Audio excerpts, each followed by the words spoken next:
بسم اللہ الرحمن الرحیم وصلی اللہ علی نبی الامی جی۔ ہماری آج کی دعا موسیٰ علیہ السلام کی ایک اور بہت ہی خوبصورت دعا ہے۔ آپ فرماتے ہیں کہ انی استو بربی و ربکم من کل متکبر لا یؤمن بیوم الحساب۔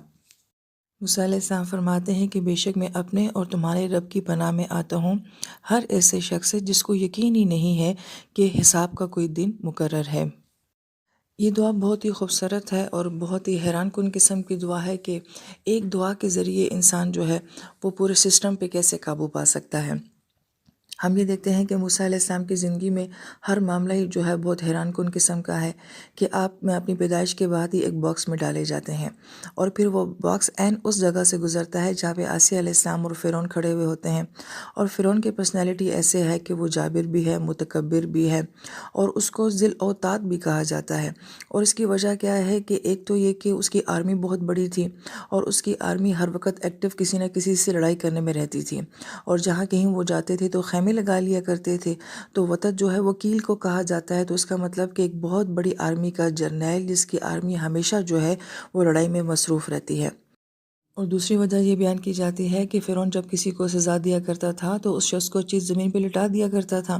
اور پھر اس کے دونوں ہاتھوں میں اور دونوں پاؤں میں کیلیں ٹھونک دیا کرتا تھا، اور پھر اس کے بعد جو ہے مزید جو ہے اس کو کوئی سزا دیا کرتا تھا۔ تو کیلوں کے ذریعے سزا دینے کا جو ایک نظام ہے یہ سب سے پہلے اسی نے متعارف کروایا، اور بعض یہ بھی کہتے ہیں کہ یہ سولی پہ بھی لٹکا دیا کرتا تھا۔ تو گویا کہ کسی کو سولی پہ چڑھا کے عذاب دینے کا جو نظام ہے وہ بھی سب سے پہلے اسی نے متعارف کروایا تھا۔ جو عیسیٰ علیہ السلام کے عموماً ہم سلیب دیکھتے رہتے ہیں کہ کیسے ان کے ہاتھوں میں کیلیں ٹھونکی ہوئی ہوتی ہیں، پاؤں میں بھی، اور سلیب پہ وہ چڑھے ہوتے ہیں۔ تو اس ٹائپ کی سزا جو ہے وہ فرعون کی طرف منسوب کی جاتی ہے کہ اس نے متعارف کروائی تھی۔ پھر بچوں کے قتل کا حکم دے دینا، تو گویا کہ ایک صفاقی ہے اور ایک بے رحمی ہے جو ہمیں نظر آتی ہے۔ لیکن کیا عجیب بات ہے کہ موسیٰ علیہ السلام کی پیدائش کے بعد ایک باکس میں آپ کو ڈالا جاتا ہے، اور وہ باکس عین اس جگہ سے گزرتا ہے جہاں آسیہ علیہ السلام اور فرعون کھڑے ہیں، اور پھر اتنا سنگ دل شخص جو ہے جب اس بچے کو دیکھتا ہے تو آسیہ علیہ السلام کی بات مان لیتا ہے کہ اس کو ہم اپنے محل میں رکھ لیتے ہیں۔ تو محل میں تو غلام کی حیثیت سے بھی رکھا جا سکتا ہے، مگر وہ بیٹا بنا کے رکھ لیتا ہے، جبکہ موسیٰ علیہ السلام کی رنگت بھی بتاتی ہے کہ وہ مصری بچہ نہیں ہے بلکہ اسرائیلی بچہ ہی ہے۔ مگر اس سب کے باوجود کیسے فرعون جو ہے وہ اس بات کے اوپر مان جاتا ہے، اور اللہ تعالیٰ کی قدرت کا نظام کیسے چلتا ہے کہ اپنے ہی محل میں اپنے ہی دشمن کو جو ہے وہ پرورش بھی کر رہا ہے، پال بھی رہا ہے، اور سہولتیں بھی دے رہا ہے۔ تو مفسر کرام یہ فرماتے ہیں کہ اللہ تعالیٰ دلوں کو بدلنے والی ذات ہے، نظام کو الٹا چلا دینا یہ اللہ تعالیٰ کے لیے کوئی مشکل بات نہیں ہے۔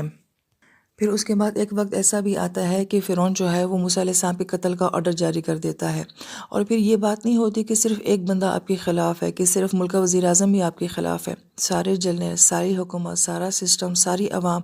موسیٰ علیہ السلام کے خلاف ہو جاتی ہے۔ مگر اتنی مشکل سچویشن میں کہ ایک پورا ملک ہی آپ کے خلاف ہے اور آپ اسی ملک میں رہتے بھی ہیں، مگر آپ بے خوف بھی ہیں، اور اس سے بھی زیادہ سرپرائزنگ بات یہ ہے کہ آپ ان سارے حالات سے بچ بھی جاتے ہیں اور کوئی آپ کا کچھ بھی نہیں بگاڑتا، اور یہ کس وجہ سے ہوتا ہے؟ اس دعا کی برکت کی وجہ سے ہوتا ہے۔